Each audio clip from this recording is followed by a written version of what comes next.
وقفے سے پہلے پروگرام کے آغاز میں میں دو اہم فیصلوں کے بارے میں بات کر رہا تھا جو فیڈرل کورٹس کی جانب سے آئے ہیں. ایک کا تعلق ڈسٹرکٹ کورٹ روڈ آئلینڈ سے ہے اور دوسرے کا تعلق ڈسٹرکٹ کورٹ میساچیوسیٹس سے، نیبرنگ اسٹیٹس. اب جو پہلا معاملہ تھا اس کے بارے میں نے بڑی تفصیل سے پروگرام کے پہلے حصے میں بیان کر دیا. اگر آپ نے اس کو مس کیا تو آپ یقیناً اس پروگرام کو جو ہے یوٹیوب پہ دیکھ سکتے ہیں. اس کے ساتھ ہی ٹی وی ون کی فیس بک پہ بھی اس پروگرام کو دیکھا جا سکتا ہے. دوسرا معاملہ جو تھا وہ H1B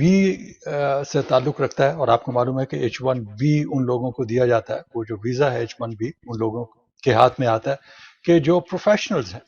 اور اپنی پروفیشنلزم کی وجہ سے اپنی ایجوکیشن اور ٹریننگ کی بنیاد کے اوپر ہمیں انہیں H1B پروفیشنل کے طور پہ تسلیم کرتے ہیں. اور کئی لوگ یہ کہتے ہیں کہ یہ لوگ جو ہے پوری دنیا سے یہاں پہ آتے ہیں اور اس ملک کا سرمایہ ہے. اور آپ کو معلوم ہوگا کہ کسی زمانے میں، بلکہ آج بھی ایک کریٹیسزم بھی ہوتا ہے کہ یہ لوگ جو اپنے ممالک میں تربیت حاصل کرتے ہیں، ایجوکیشن حاصل کرتے ہیں، وہاں کی گورنمنٹ جو ہے ان کو ہر قسم کی سہولتیں دیتی ہیں اور فیسیں بہت کم ہوتی ہیں، اور اس کے علاوہ جو ہے ان کو ٹریننگ کی فیسلٹیز دی جاتی ہیں. وہ لوگ جس وقت یہ آ جاتے ہیں تو ان کنٹریز کا جو ہے وہ برین، یہ سمجھ لیجئے کہ برین ڈرین ہے. وہ کہتے ہیں کہ برین ڈرین ہے اس لیے کہ جن دماغوں کو ہم نے کی پرورش کی ہے اب اس ہمارے ملک سے چلے گئے، یہاں سے فائدہ اٹھایا انہوں نے، آسان طریقے سے ان کو فیسیں ان کی مقرر کی تھی، بہت کم فیسیں مقرر کی تھی، وہاں پہ ایجوکیشن حاصل کی اور اب یہاں پہ آ گئے. لیکن اب یہاں پہ جو امریکہ جو ہے پوری دنیا سے اس ٹیلنٹ کو تلاش کرتا تھا، ہم دیکھ رہے ہیں کہ اس ایڈمنسٹریشن نے جو ہے اس ٹیلنٹ کو بھی روکنے کی کوشش کی ہے. اور اس کا ایک طریقہ یہ تھا کہ جو فیس مقرر کی گئی تھی H1B ویزے کے لیے، جو پروسیسنگ کی فیس تھی، وہ آن فن ہم دیکھ رہے ہیں کہ $100,000 H1B کی اپلیکینٹ کو جو ہے کی فیس جو ہے وہ آل آف اے سڈن جو ہے وہ 100,000 فیس مقرر کر دی گئی. اور یہ اس کی فیس جو ہے تقریباً 2,000 سے 5,000 کے درمیان ہوتی تھی، ڈیپینڈ کرتا تھا کہ امپلائر جو ہے کتنا بڑا اس کا کاروبار ہے، کتنے امپلائیز کے لیے کام کر رہے ہیں وغیرہ وغیرہ. تو جو بڑی کمپنیز تھیں ان کے لیے بھی جو ہے $100,000 فیس ادا کرنا بہت بڑی بات تھی. تو اب یہ معاملہ جس وقت کورٹ میں جاتا ہے تو جو کورٹ کا ڈیسیجن آیا ہے ڈسٹرکٹ کورٹ میساچیوسیٹ کا، انہوں نے اسے غیر قانونی قرار دے دیا. یہ بھی بڑا تاریخی فیصلہ ہے کیونکہ انہوں نے کہا کہ یہ غیر آئینی ہے اور غیر قانونی ہے. اس کی وجہ یہ ہے کہ جہاں تک فیسیں بڑھانے کا تعلق تھا اس کا جو پراپر طریقہ ہے اسے استعمال نہیں کیا گیا. سب سے پہلے تو یہ انہیں کرنا چاہیے تھا امیگریشن سروس کو اور DHS کو، انہیں چاہیے تھا کہ سب سے پہلے جو اس کا اعلان کرتے اس سے پہلے کہ یہ فیس مقرر کی جاتی. اور اس کا طریقہ یہ ہوتا ہے کہ فیڈرل رجسٹر میں اس کو اناؤنس کیا جاتا ہے اور وہاں پہ اس کی وجوہات دی جاتی ہیں، اس کے بارے میں تمام جو طریقہ کار ہے اس کو واضح طور پہ بیان کیا جاتا ہے، اور قانونی طور پہ یہ ثابت کرنے کی کوشش کی جاتی ہے کہ یہ معاملہ جو ہے وہ قانونی ہے اور آئینی ہے اور قانون کی کسی جگہ پہ بھی خلاف ورزی نہیں ہو رہی. تو یہ نہیں کیا گیا. یہ بہت امپورٹنٹ سٹیپ تھا جس پہ عمل نہیں کیا گیا. تو کورٹ کا یہ کہنا ہے کہ یہ کیونکہ سٹیپ نہیں لیا گیا تو ایک وجہ یہ ہے کہ اس وجہ سے ہم اسے غیر قانونی اور غیر آئینی جو ہے وہ ڈکلیئر کر رہے ہیں. تو یہ تو اناؤنسمنٹ وغیرہ، اور اس میں ہوتا یہ ہے کہ جو جس وقت یہ اناؤنس ہو جاتا ہے تو بہت سے لوگ اس کے اوپر کامنٹ کرتے ہیں. اور جمہوریت کے اندر جو ہے جو لوگ کسی خاص سبجیکٹ میں انٹرسٹ لینا چاہتے ہیں اور اس کے بارے میں وہ اپنی رائے دینا چاہتے ہیں، وہ رائے کا عمل جو ہے وہ جاری رہتا ہے. تو اب اس کے بارے میں جو ڈیسیجن آیا اس میں بھی یہ ذہن میں رکھیے کہ اس کا اطلاق جو ہے وہ فوری طور پہ ہو جاتا ہے. اب دوسرا سوال یہ پیدا ہوتا ہے کہ اطلاق تو ہو گیا، لیکن کیا امیگریشن سروس جو ہے اس فیصلے کی پابندی کرتے ہوئے انتہائی آنیسٹی سے جو ہے اس کی پروسیسنگ شروع کر دے گی؟ تو اس کے بارے میں بہت سے لوگوں کا ڈاؤٹ ہے کہ جناب ایسا ہو سکے گا یا نہیں ہو سکے گا، اور کتنا عرصہ اس میں لگے گا. اور اس کے بعد پھر ظاہر ہے کہ گورنمنٹ کے پاس جو ہے ان کی پالیسی کو جو ہے ٹھکرایا گیا ہے اور اٹھا کے پھینک دیا گیا ہے ونڈو سے باہر، تو ان کا بھی یہ رائٹ بنتا ہے اور ان کے پاس یہ رائٹ ہونا چاہیے کہ اس کی اپیل کر سکیں. تو وہ اپیل میں جائے گا معاملہ اور اس کے بعد پھر ممکن ہے کہ یہ معاملہ جو ہے وہ سپریم کورٹ تک جا سکے. اب یہ دونوں کیسز جو میں نے آپ کے سامنے آپ کو بتائے ہیں، اس سے کیا پتہ چلتا ہے؟ اس سے پتہ یہ چلتا ہے کہ جو کچھ ہمارے سامنے اس وقت مشکلات ہیں، لیکن اس کے باوجود بھی یہ کنٹری جو ہے ایک ڈیموکریٹک کنٹری ہے، اور ڈیموکریسی میں جو ہے سیپریشن آف پاور کو بہت اہمیت دی جاتی ہے، کہ جو ہمارے پاس 4 پلرز ہیں گورنمنٹ کے، ان پہ یہ پابندی ہوتی ہے کہ وہ اپنی حدود میں رہ کے کام کرے، اور اگر کوئی دوسرا پلر جو ہے ان سے ان کا رائٹ جو ہے وہ لینا چاہتا ہے، تو پھر اس کی مدافعت بھی کی جا سکتی ہے، اور اس کے لیے قانونی اور اور آئینی طریقہ کار موجود ہے۔ تو اس لحاظ سے یہ دیکھا جائے کہ اس مشکل وقت میں بھی فیڈرل کورٹ کی جانب سے، ڈسٹرکٹ کورٹ کی جانب سے، اور پھر سرکٹ کورٹس کی جانب سے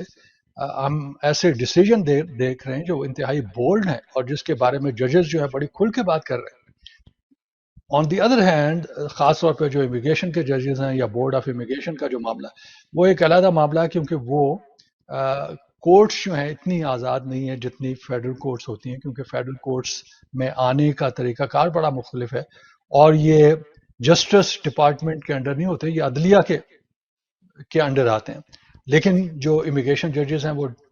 ظاہر ہے کہ ان کا کام کرنے کا طریقہ مختلف ہے، ان کے پاس جو پاور ہے وہ بڑی مختلف قسم کی ہے، اور پھر جو ادارے، جو سپیریئر ادارے ہیں ان کے، وہ انہیں جو مانیٹر کر رہے ہیں اس کا طریقہ کار بڑا مختلف۔ اسی وجہ سے آپ نے دیکھا کہ تقریباً 100 سے زیادہ امیگریشن کورٹ کے ججز کو نکال دیا گیا، کیونکہ گورنمنٹ یہ سمجھ رہی تھی کہ وہ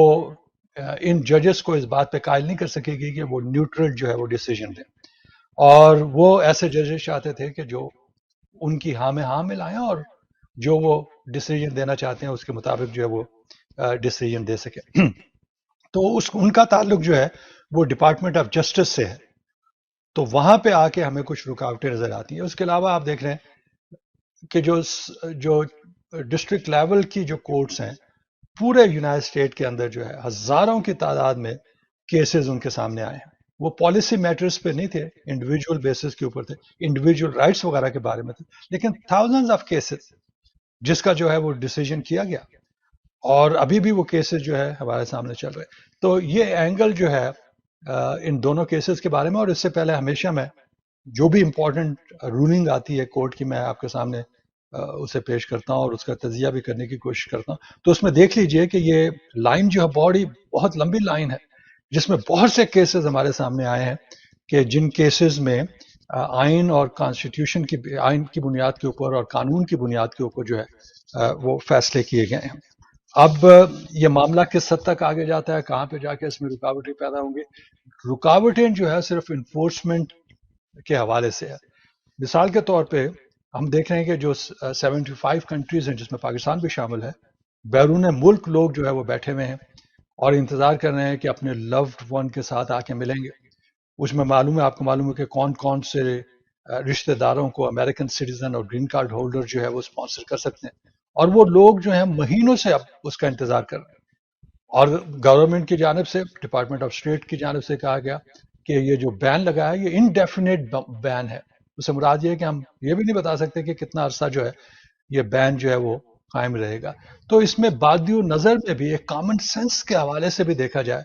تو اس میں ہمیں نظر آتا ہے کہ غیر انصافی کا عنصر موجود ہے، اور بڑا نمایاں ہے، کیونکہ اس میں بھی آپ کو معلوم ہے کہ جو 75 کنٹریز پہ جو پابندی لگائی وہ نیشنلٹی کی بنیاد پہ ہے۔ اب مثال کے طور پہ ایک شخص جو ہے وہ انٹرویو کے لیے جاتا ہے، اور کونسلر آفیسر کے سامنے وہ پیش ہوتا ہے اور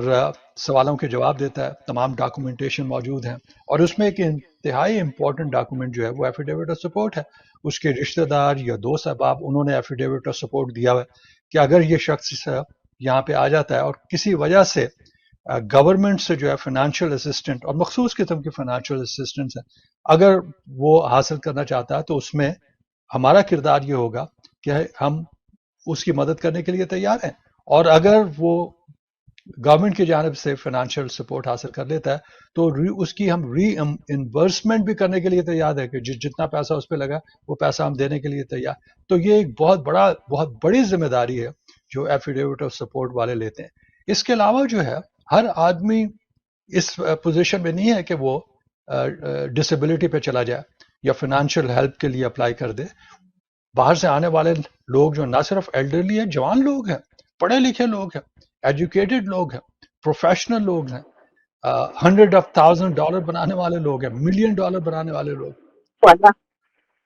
تو آپ ان سب کو جو ہے اگر ایک ہی صف میں کھڑا کر دیتے ہیں اور کہتے ہیں کہ جی ان کا تعلق کیونکہ نیشنل اس کے تعلق جو ہے لیٹس سے کہ پاکستان سے ہے